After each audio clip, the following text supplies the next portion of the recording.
two. All right, I am such a twit. This is my second time having to record this because guess what?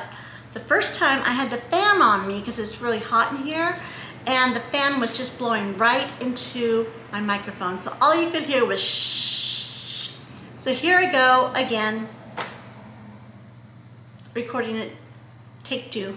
I'm such a twit. Anyway, hello, hi, and welcome to my channel. My name is Jody. This is Too Cute for Cancer. And if this is your first time joining us, I'm so excited that you decided to click that thumbnail and join me. All right, today is going to be so exciting. So, just let me really quick in a nutshell tell you, I have stage 4 cancer and I have been living with it for quite a while now.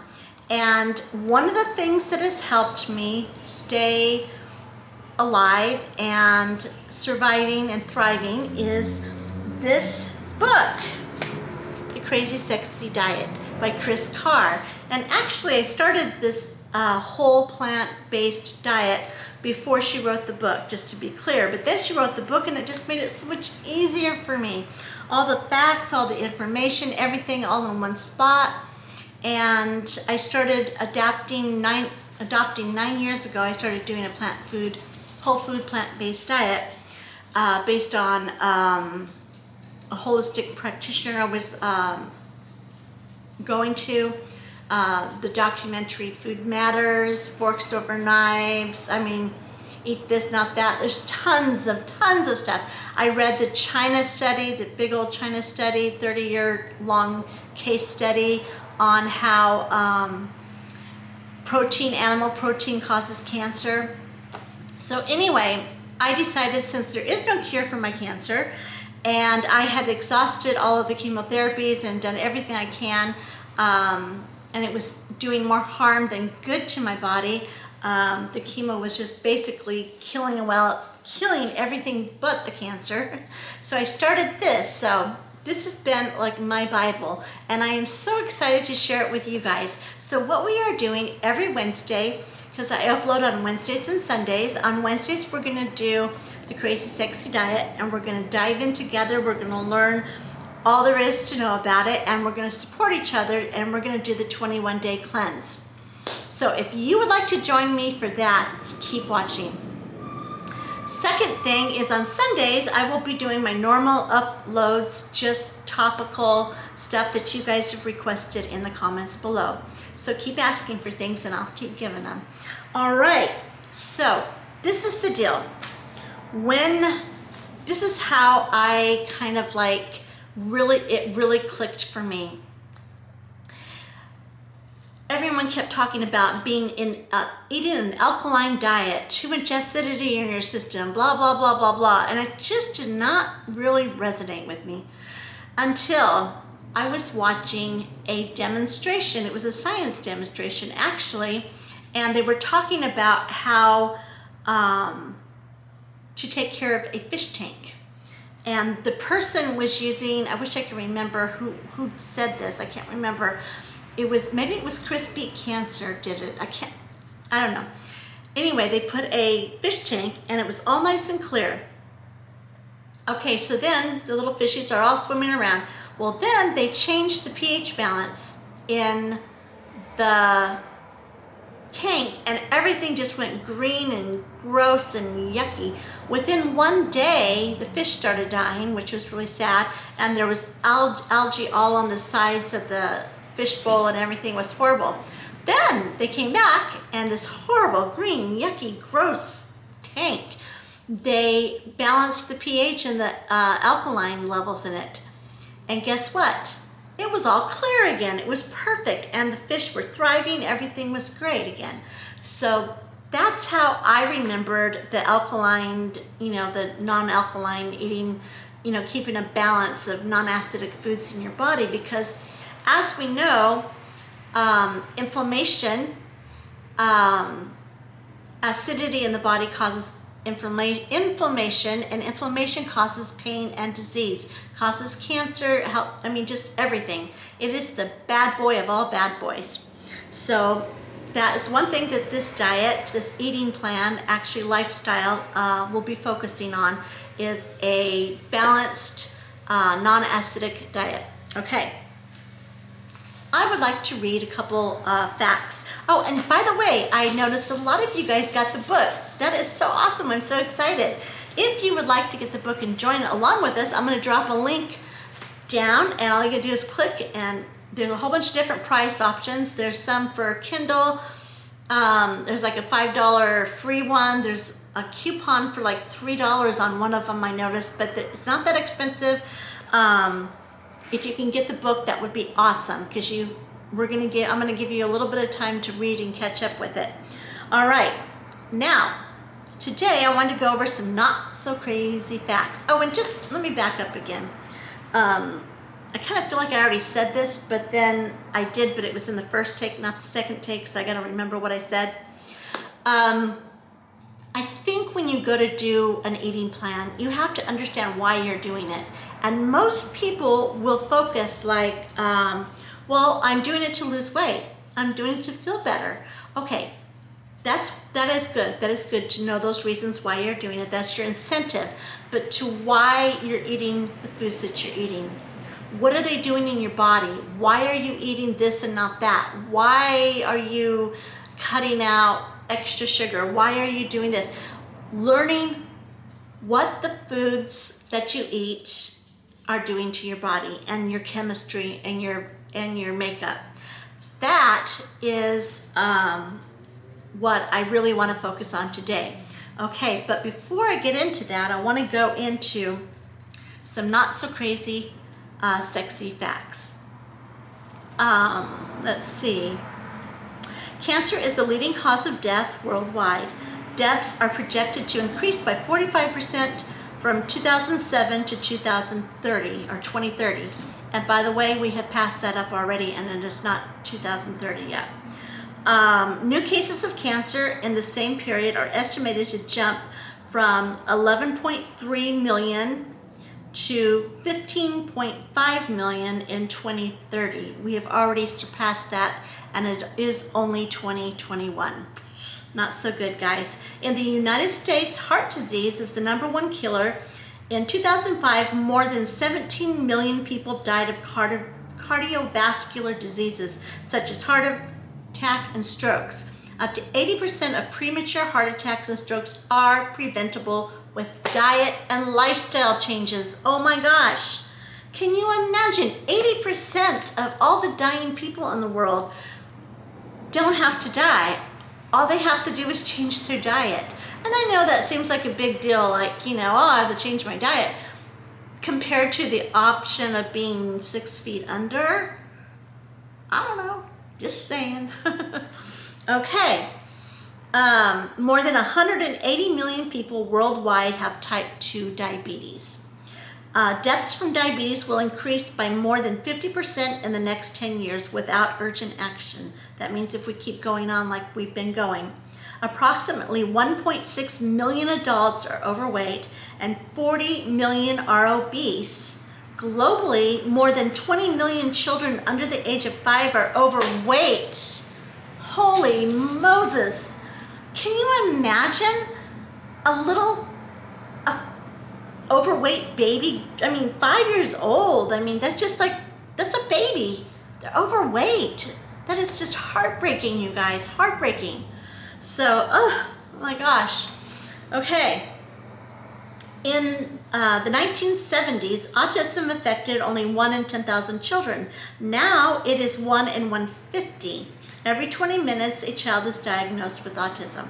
Okay, now I'm not sure how autism works in with the diet and stuff, but I know that somehow someone says it does, so those statistics are there. So anyway, that is pretty bad, I would say.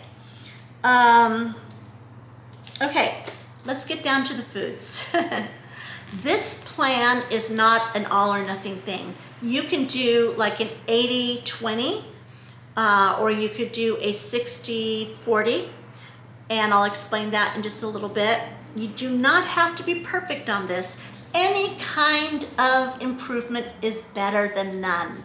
That is so cool. You know, when you do the keto diet where you just eat all protein and you can't have any carbs and stuff like that, and then you go over in carbs one day and you blow the whole week? That is not this. This diet, this eating plan, this improvement in your lifestyle, this medicine, for me it's my medicine, this can help you even if you do just a little bit of it. Any kind of effort you make towards this is going to be helpful to your health. So to me, that is incredibly awesome. Okay, so let's start with sugar. I remember watching a influencer not too long ago. She had cancer the same as myself, and she did someone said stop eating sugar causes cancer, so she did a video on, she Googled just cancer, does sugar cause cancer? And it came up with all these variety of things. Well, okay, so no, sugar doesn't cause cancer, but it does cause it to grow. And that is a fact, that is now a scientific fact. There are so many studies out that have proven it. In fact, the one thing that makes it, in fact, one person got a Nobel Peace Prize for actually proving that sugar causes cancer to grow. Okay, so when you go in for a PET scan, you get like that shot in your hand or your arm or whatever, and it's got like the dye that goes in, so when they light you up, when they take pictures, they can see where it's going. Well, guess what else they put in there? It's dye with glucose, sugar. They put sugar in you because, you know why? Because the cancer will just go like a magnet to wherever that sugar is, and that's how they find that you have cancer. So they use sugar to draw the cancer out because they know the cancer is going to go seeking it. So that alone, people, just shows that you do not want to be pouring sugar in your bodies, especially if you have cancer. It's just a no-brainer. And I'm not saying no sugar at all. We're talking fructose, white sugar, pastries, cookies, all that stuff. I'm not talking about natural sugars. I'm talking about the no added sugar stuff, you know. Try to do the best that you can, or at least eliminate it. For me, it is no sugar because I have stage 4 cancer and I don't want any of me lighting up at all. So it is just not even a second thought. Okay, the second thing is animal protein. Anything that comes from an animal, they have proven is carcinogenic. All right, it doesn't mean that protein causes the cancer. It just means once it's there, protein can feed it. Carcinogens can feed the cancer. And just like with your alkaline diet, you know, your system, you want it to be nice and balanced, and then you want it to be sugar-free if possible because you don't want to add anything additional. And also sugar causes inflammation. Even if you don't think about it, if you don't have like cancer or anything, if you have RA, if you have MS, any of that stuff, this right here will cause inflammation, sugar. So anyway, and then animal products. They did a study it was the China study, and they took a group of rats, poor little rats, and they had the rat had tumors, and I actually saw the video of it actually happening, and this is what got me to stop eating animals. They were feeding the rats casein, just regular animal protein, and the tumors were growing. They stopped feeding the rats the animal protein, the regular protein, and they gave it plant protein, still giving protein, not taking the protein away, gave it plant protein, and the tumors shrunk. They were able to turn up these tumors, just like, you know, turn it up, turn it down, turn it up, turn it down, by giving them the plant protein versus the animal protein. It was just like mind boggling. I was just like, that is crazy. Then they took the same little rat that had all the tumors and they just completely took it off of all animal protein and just gave it a plant-based diet, and guess what? That little rat got completely, totally cancer-free. Now I know that's animals and we are humans and we have a different makeup and stuff, but it's still pretty convincing to me that it just makes sense. Okay, so this diet is basically, you want to non-alkaline, as animal-free as you can possibly get. That's where the 80-40 comes in. 80%, some people like myself, if you have a disease or you want to get rid of pain, then it's better if you could do it, the 80-40. And 80% of the time you are eating, balanced, no sugar, no animal protein foods. And then 20% of the time you're having not junk food, but you're having maybe say, chicken or fish or cheese or sour cream or, just whatever, the 20%. So it's balanced out. Maybe all you can do is maybe meatless Mondays. That's fine too. Maybe all you can do is cut out the cheese and just eat, fish and chicken or beef or whatever. Or maybe you could only eat animal protein on the weekend. It's whatever you can deal with, whatever you can do to limit the animal protein in your body is going to give you less inflammation and less acidity, because also not all, the carcinogens, yes, but also animal protein gives you inflammation, and inflammation causes pain and disease. So those are the three things that she really, really, really kind of pushes home in this diet. And we're going to go further on to explain a little bit more next Wednesday. But I think this Wednesday, if we could just kind of mull over in our heads what commitment we are ready to do this book. Where are you at? And be honest with yourself. If you are bedridden and never eaten a vegetable in your life, do not start with the 80-20. Do not. That's setting yourself up for failure. But if you have been eating pretty good diet and stuff and you think you can do it, then fine, do it. But just be honest where you're at right now. If all you can do is cut out the candy bars, that's great. If all you can do is cut out Mountain Dew, that is great. Just do what you can. And now I'm going to say this one time, and I want you guys to lean in really close. Are you close? Close. No guilt. No guilt on this plan. Do you understand me? We are not going to feel bad if we blow it. We are not going to feel like crap if we can't give up meat. We're not going to feel bad, because when we feel bad and guilty, guess what we do?